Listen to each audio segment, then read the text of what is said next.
So we don't have too many monarchs these days, not many literal kings and queens. I guess the Queen of England is about the closest we get, but we know she's just kind of a figurehead. But back in the day, kings and queens, that was a real thing.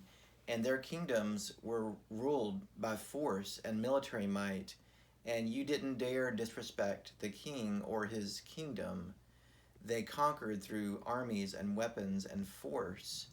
So in the Lord's Prayer, when Jesus says, "Your kingdom come, your will be done," we're almost tempted to think that God's kingdom is going to look something like that, that is going to be conquered, that he is going to conquer through military might and force. And yet, remember, the images Jesus often used to describe the kingdom were anything but forceful and violent. It was rather a picture of a tiny seed hidden in the soil, growing slowly, almost imperceptibly, until one day it became a huge tree. Or the kingdom is like a tiny grain of yeast hidden in a large batch of flour that causes the whole loaf to rise and become tasty bread.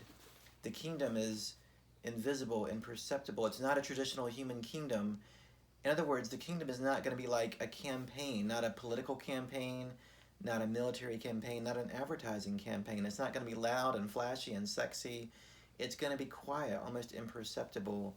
Your kingdom come, your will be done. What does that look like? It looks like ordinary people like you and me loving and serving our neighbors.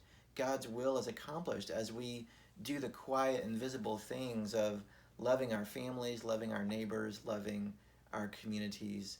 Your kingdom come, your will be done. Who wouldn't want that? God is a God of justice, mercy, kindness, forgiveness, love. We should long to see the expansion and growth of his good kingdom. Amen.